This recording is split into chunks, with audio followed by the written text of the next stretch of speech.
ठीक है, ऐसे ही करना। हाँ, ठीक है। अब लैपटॉप लिख लिया बेटा? लैपटॉप मेरे को दो, लिख लिया, लिख के दो। आंसर नहीं देखो question. What happens, fifth question, question पढ़ो, जोर से पढ़ो question. What happens when the temperature of the solids increase? What happens when the temperature of the solids increase? क्या होगा बताओ? सॉलिड का एग्जाम्पल लो, गिव एनी एग्जाम्पल। हाँ समझ गए? हाँ देखो, you ask your self question, you will get the answer. जिसमें कंफ्यूजन है, आपको भी इसी में कंफ्यूजन था ना, तो सॉलिड का कोई भी एग्जाम्पल ले लो, जो एग्जाम्पल मैं आपको डेली हमेशा बताती थी। एक ऐसा चीज जो सॉलिड फॉर्म में भी मिले, लिक्विड फॉर्म में भी मिले, गैसियस फॉर्म में भी, और वही एग्जाम्पल लेके सोचो, उसको हीट करोगे तो क्या होगा? इंक्रीज करोगे। आ गया, मिल गया आंसर। हेमंत वो फॉर्मूला याद रखना है, टेम्परेचर इन केल्विन इज, एक बार बोलो तो formula, kelvin is equal to, आराम से बोलो बेटा, हड़बड़ करने का जरूरत नहीं है। Temperature in kelvin is equal to temperature in Celsius plus 273। अगर आपको 300 केल्विन पता करने बोला है तो क्या करोगे? आप माइनस करोगे, बस करके निकाल लो भाई।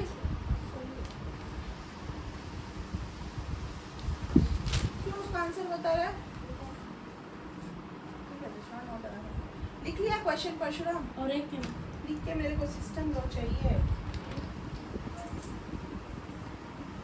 कल आप लोग, आप जो है ना अपना सारा बुक्स लेके आना, जितना पागनी आप भी लेके आना। कल वो कर लेंगे कि आज कल फर्स्ट है ना, कब से है? 15 से या 16? 15 से एग्जाम ना, तो 15 से है तो कल लेके आना। हम लोग उसको डिवाइड कर लेंगे कि कितना दिन, मतलब कौन कौन से दिन कौन कौन से सब्जेक्ट, कैसे करके शेड्यूल बना लेंगे आपका और इनका। इनका तो सिलेबस हो रखा है 9th वालों का, ठीक है।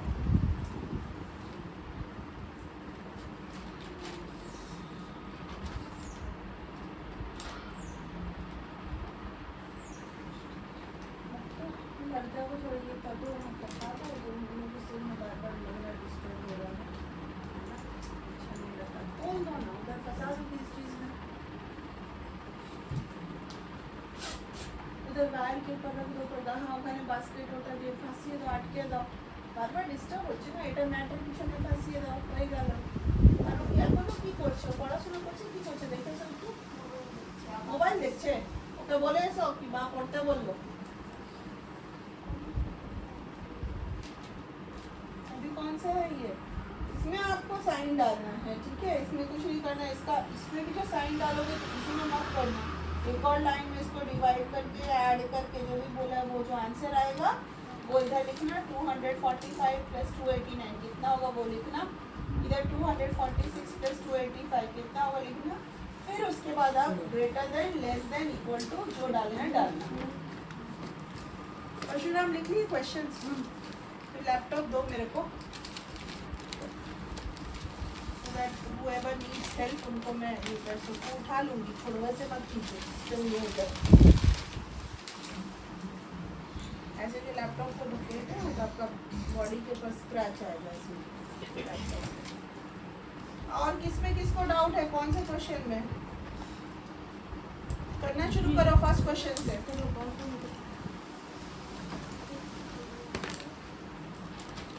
होमवर्क हो गया?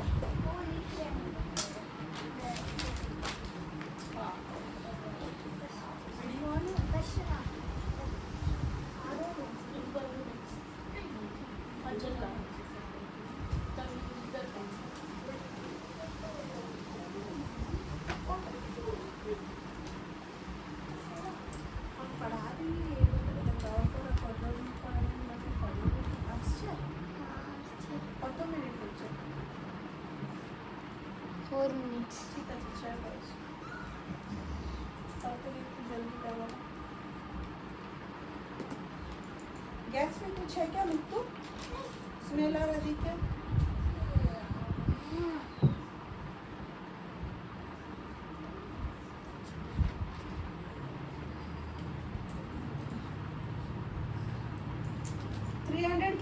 कितना डिग्री सेल्सियस आया आपका?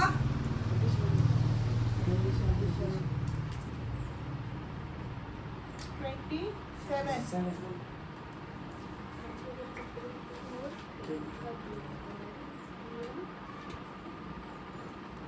सबका आ गया 27 डिग्री। क्यों आया पता है ना?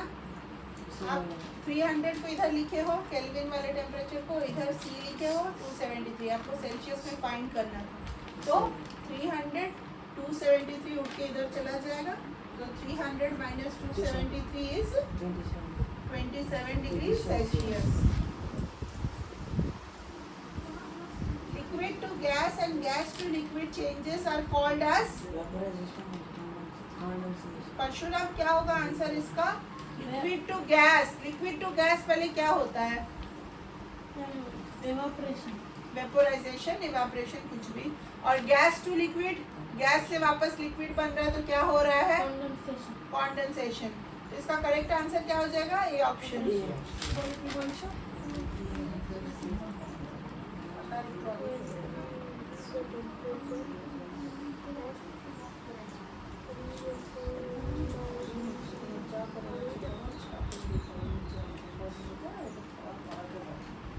মজা করা চিকেন পড়া ছাড়া সব কিছু कहाँ तक लिखे आप?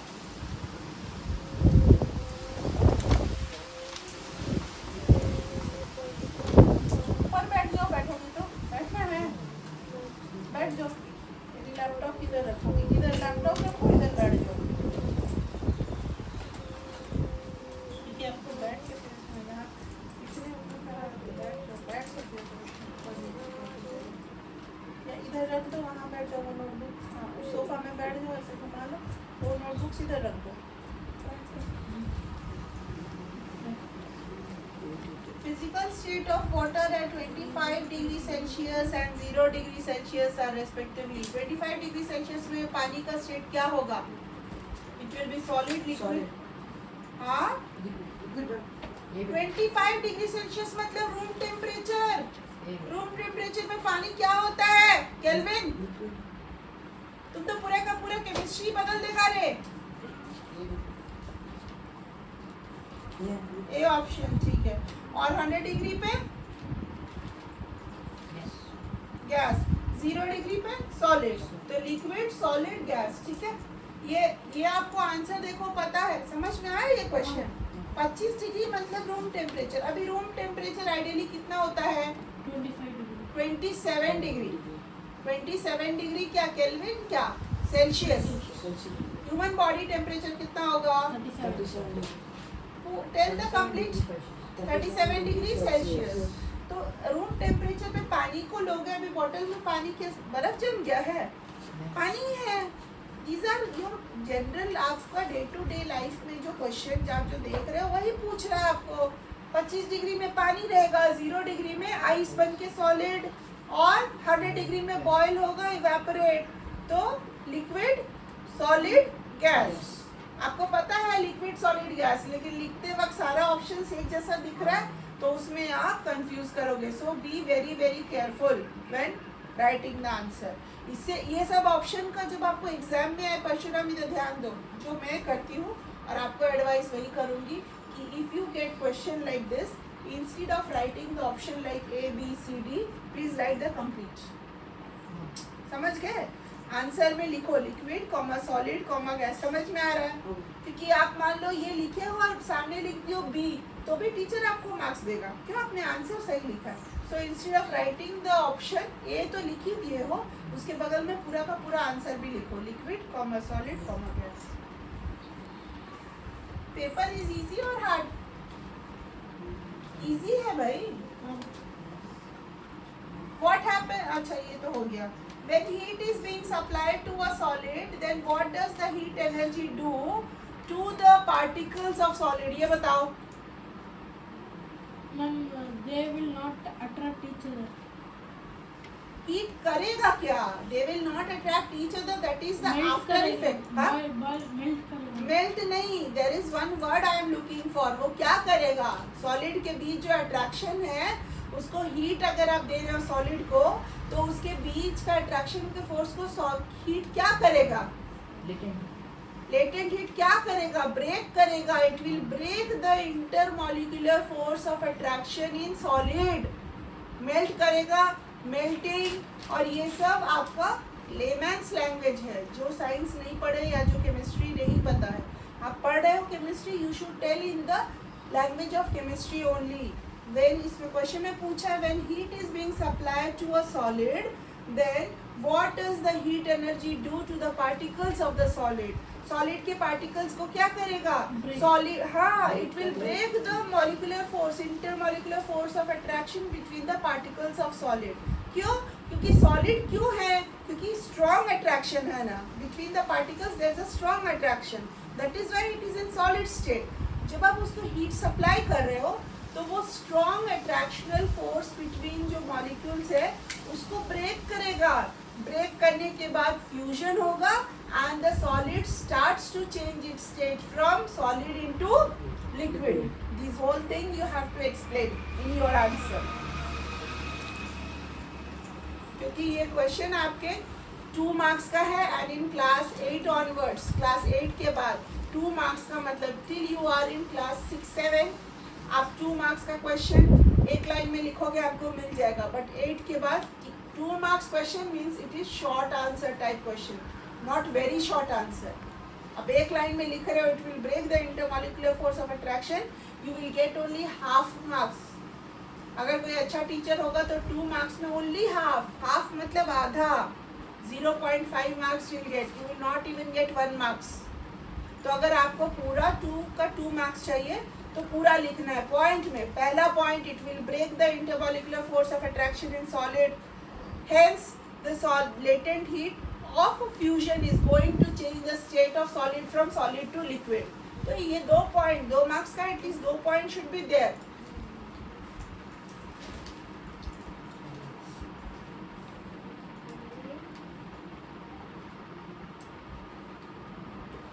कहाँ तक किया आपका, कहाँ तक हुआ है 6.1. आप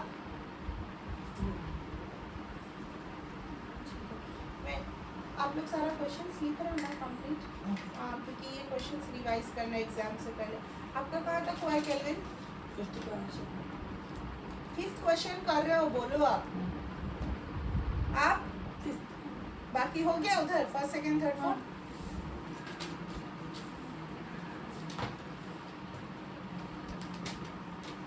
and other questions which also which I have given ना, टोटल इसमें कितने क्वेश्चंस है?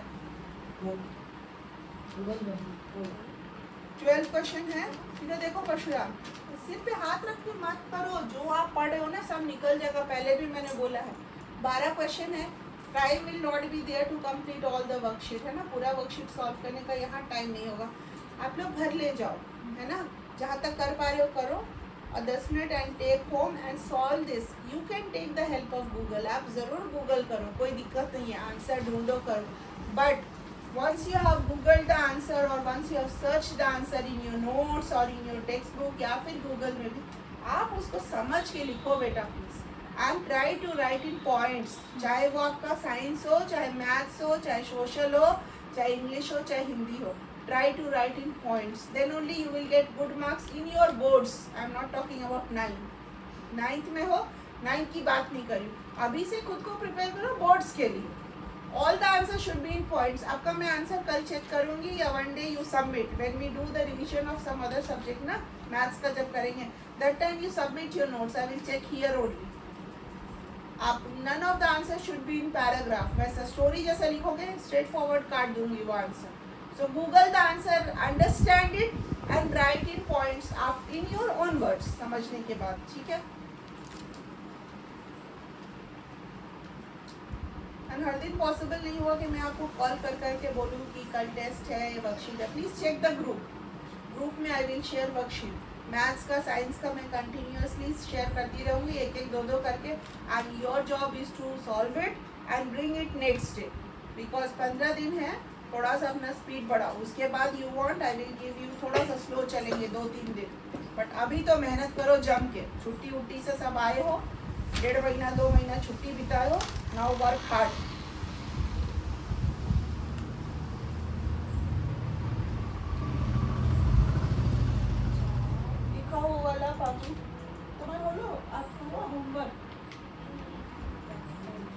क्या लिख रही हूँ? एक पीपल का ये स्टोरी लिखने बोले हैं क्या सर? अपने से कौन से टॉपिक पे? कौन से टॉपिक पे? अच्छा, ये वर्ड से कहानी बनाना है। 6 मार्क्स का कोई क्वेश्चन नहीं आता है क्लास 5 में, मैक्सिमम 5 मार्क्स का रहेगा। दिखाओ जरा। हाँ ये है, ये बेटा ये 128 और ये भी 128 है, तो बीच में ग्रेटर साइन आएगा। दोनों इक्वल है ना, तो क्या साइन आएगा? इक्वल साइन आएगा। ये बड़ा है तो ग्रेटर दिखे, ये तो दोनों इक्वल है ना, और यहाँ पे ये बिगर है, ठीक है। ऐसे करना है, अब पता है पागली, पता है फिर भी गलत कर रही हो, इसमें क्या बोलना बताओ तो? मन नहीं है पढ़ने का, बोलो। तो यहाँ आप तो लिखे हो ना बेटा करेक्ट, इधर भी 128 इधर भी 128, तो यहाँ पे इसकी वजह से आपका गलत हो गया ना। अगर मान लो ये वन वर्ड आंसर रहेगा या फिर एमसीक्यू रहेगा, तो टीचर तो आपका गलत कर देगा। आप सही किए हो देख के भी गलत करेगा, तो यहाँ पे केयरफुली लिखना है आंसर।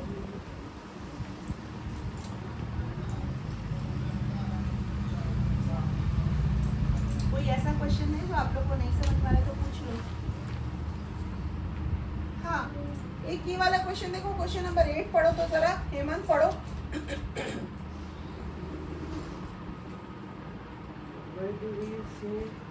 हाथ हटाओ मुंह से, फिर पढ़ो। Why do we say? Spelling पढ़ो, स्पेलिंग क्या लिखे हो वही नहीं पता।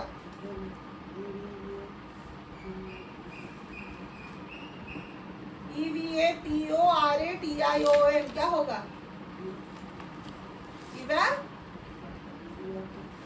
Evaporation. Why do we say that?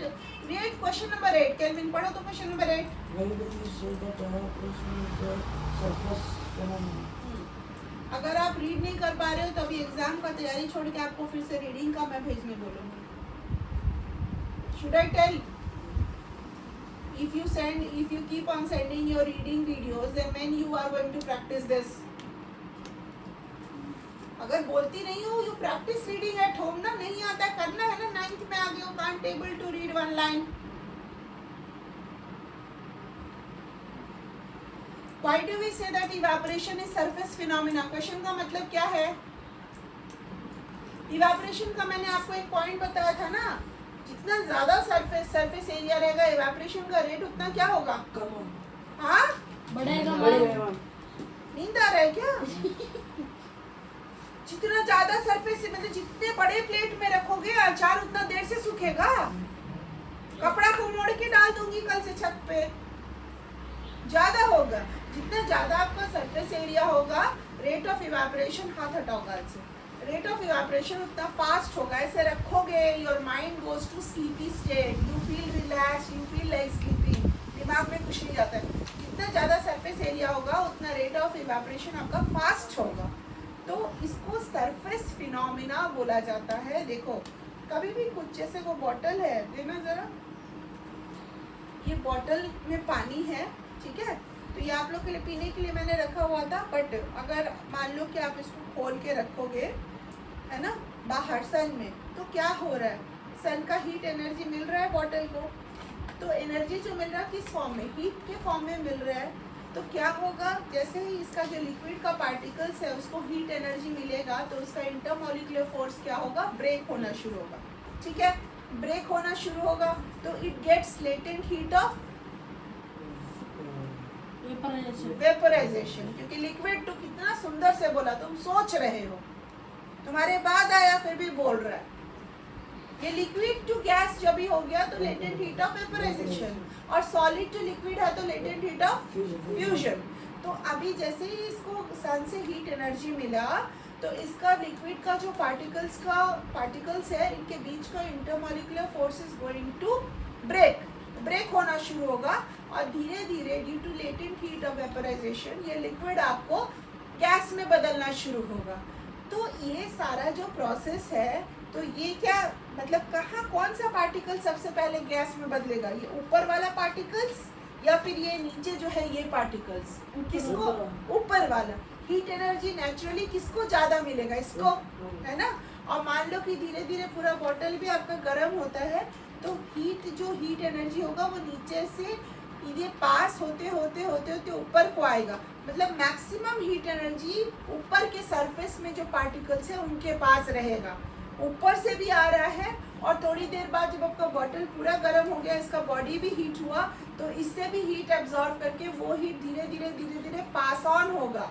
नीचे वाले पार्टिकल को हीट मिला, वो ऊपर वाले पार्टिकल से टकराया, है ना, फिर वो उसको पास किया, फिर वो उससे टकराया। आप कभी स्कूल में लंच रिसेस में दौड़ते हो, कभी जाते हो, मान लो कि लंच खत्म होने वाला, भाग भाग के हाथ धोने जा रहे हो, ठीक है, तो आप भाग के फुल स्पीड से हैंड वॉश करने जा रहे हो और सामने से आपका फ्रेंड आ रहा है, वो भी भाग के आ रहा है, वो आपसे टकराता है, तो दोनों ही को एक शॉक लगता है ना, दोनों ही हिल जाते हो।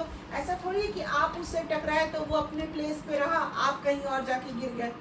दोनों टकराए तो दोनों ही गिरोगे। मतलब हीट जो एनर्जी है वो ट्रांसफर हुआ आपसे आपके फ्रेंड को। मान लो आपका फ्रेंड बहुत स्लो आ रहा था, आप तेज भाग रहे थे, वो स्लो आ रहा था तो भी आप तेज भाग के उससे ऐसे टकराए तो वो भी गिरेगा, है ना, आप भी गिरोगे, वो भी गिरेगा। तो आपका जो हाई एनर्जी था आपने उसको ट्रांसफर कर दिया, इसीलिए दोनों धड़ाम से गिरते हो। तो एनर्जी आपसे आपके फ्रेंड को ट्रांसफर हुआ। यहाँ से भी हीट एनर्जी है, नीचे वाले पार्टिकल से ऊपर वाले पार्टिकल को ट्रांसफर होगा। ये पार्टिकल इसको करेगा, ये पार्टिकल इसको ट्रांसफर करेगा, ये पार्टिकल इसको, ऐसे करते करते सबसे ज़्यादा हीट एनर्जी ऊपर सरफेस में जो पार्टिकल्स है उनके पास रहेगा। तो सबसे पहले ऊपर सरफेस का पार्टिकल ही इवेपोरेट होता है, इसी वजह से इसको इवेपोरेशन को सरफेस फिनोमिना बोला जाता है। It happens on the surface of the liquid instead of happening in the downward side. ये आपके सरफेस ऑफ द लिक्विड पे होता है।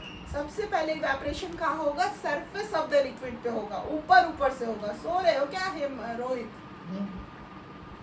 और ये जो नीचे वाला पार्ट है ना, इसको हम क्या बोलते हैं, इसको तो सरफेस बोल दिए, ये हमने आपको उस दिन बताना भूल गई थी, इसको हम बोलते हैं बल्क, BULK, ठीक है। ये बल्क का पोर्शन है और ये सरफेस का। तो हमेशा इवेपोरेशन जो है आपको सरफेस पे होगा। वही चीज बोला है, why do we say that evaporation is a surface phenomena. आपको समझा दी, आप आंसर लिखोगे ओन वर्ड्स में लिखना, पॉइंट्स में लिखना, लेकिन आई एक्सप्लेन यू। ये क्वेश्चन थोड़ा सा था, बाकी जो है, हाँ, why is that to smell cold food we have to go, ये क्वेश्चन पढ़ो रे। हाँ, why is that the smell of cold food we have to go close to smell but not for hot food। देखो इसका ये क्या बोला है इस क्वेश्चन में, इस क्वेश्चन में क्या है, the smell of the hot food reaches us several times faster।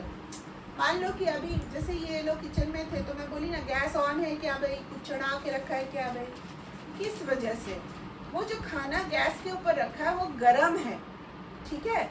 आपको अगर गर्म कुछ घर में बनता है उसका स्मेल पहले मिलेगा, या जो ठंडा कुछ सुबह बन के रखा होगा ब्रेकफास्ट के लिए उसका, अभी कुछ किचन में बन रहा है उसका स्मेल आपको पहले आएगा, या सुबह मैंने जो ब्रेकफास्ट में बना के रखा है उसका स्मेल। क्यों? मैम वो हीट के साथ कह रही हूँ, हीट एनर्जी उसको मिला, उसके फूड पार्टिकल्स को, सॉलिड है खाना तो कुछ सॉलिड ही है, सब्जी बना रहे, रोटी बना रहे, चावल तो सॉलिड कुछ आइटम है, तो उसमें हम हीट दिए, तो अब धीरे धीरे वो सॉलिड किसमें अपना स्टेट चेंज करेगा, जैसे उसको हीट एनर्जी मिलेगा, पहले वो सॉलिड से लिक्विड फॉर्म में जाएगा, फ्यूजन होगा, और फिर लिक्विड से वो वेपर फॉर्म में जाएगा। हीट एनर्जी मिलता रहेगा तो ये चेंज ऑफ स्टेट होता रहेगा, और जैसे ही वेपर फॉर्म में गया तो वो खुशबू, वो स्मेल, जो उसका पार्टिकल्स वहाँ से, क्योंकि पार्टिकल्स आर कंटिन्यूसली मूविंग, तो किचन से मूव होते होते आप तक आएगा faster compare to cold food. Cold food में क्योंकि उसको कोई हीट एनर्जी मिला नहीं, तो there is no change of state, वो सॉलिड का सॉलिड में ही है, अगर मान लो सेमी सॉलिड है या लिक्विड है तो वैसा ही है। ठीक है. So here we stop. Please solve all the questions. You can find the answer. You can take the help of your textbook, my notes, या फिर Google भी कर सकते हो. But after taking all the help, write the answer in your own. अपने words में लिखो and please keep in mind whatever answer you are writing बेटा वो it has to be in points. आपको पॉइंट्स में लिखना है. और बाकी थोड़ा सा कल आप सारा सब्जेक्ट का किताब ले आना. मैं नोट्स वगैरह यहाँ पे तो सोशल वगैरह एक्सप्लेन मैं बोली हूँ नहीं हो पाएगा, टाइम नहीं है. But I will send notes, है ना. नोट्स में आपको सैम्पल पेपर ये सब भेज दूंगी. तो please bring any one student. सब लोग मत लाओ, कोई भी आप लेके आ सकते हो. तो सारा किताब ले आओ. We will just figure it out. 15 दिन में हम कौन सा सब्जेक्ट कितना दिन में क्या करेंगे. मैथ साइंस तो हो चुका है, बाकी वर्कशीट वगैरह भी मैं आपको दे दूँगी. And more solve sample paper from maths and science. अभी आपको इसमें ही फर्स्ट ही लेसन है मैटर इन आवर सराउंडिंग, जिसमें आप इतना मोशन का करोगे. मोशन का भी इजी है, कुछ नहीं है. फंडामेंटल यूनिट ऑफ लाइफ में बहुत कंफ्यूजिंग है ना, एनिमल सेल, प्लांट सेल, ये वो. तो उसमें हम लोग और लेसन नहीं करने वाले. Now today onwards only sample paper will be done. And other जो सोशल वगैरह का है, क्योंकि हेमंत के पापा बोले थे मैडम थोड़ा नोट्स भी दे देते, तो that notes I will send in the group. आपका सोशल का, इंग्लिश का, हिंदी का grammar I will send. Sanskrit you please manage on your own. हम लोग हिंदी में संस्कृत में संस्कृत एक है शायद आप ना. हाँ, तो इंग्लिश का वर्कशीट, हिंदी का worksheet, grammar portion I will send, क्योंकि ग्रामर में आप लोग को होता है वो प्रैक्टिस करते हो. कुछ डाउट है you can ask me. Doubt solve करना, डाउट पूछ लेना मैडम ये दैट आई कैन एक्सप्लेन, है ना. 5 मिनट 10 मिनट टाइम निकाल दो. लेकिन most of the time we will doing here only science and maths for class 9 and 10. बाकी बच्चों के लिए कराएंगे. शट डाउन कर लो लैपटॉप बेटा, अभी एग्जाम तक लेके आना. एक लैपटॉप इसके पास है, एक मुझे चाहिए. प्लीज शट डाउन है, यहाँ तक कर लिए. ठीक है, इसको रीड करके आना, ठीक है. पेंसिल दो. ये लेसन आप घर में रीड कर लेना. और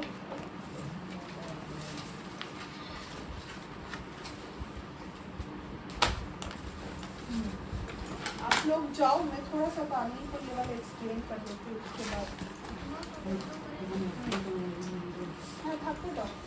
ये देखो 10 + 5 × 4, ये जो ब्रैकेट दिया रहता है ना, ब्रैकेट का मतलब होता है ब्रैकेट मस्ट बी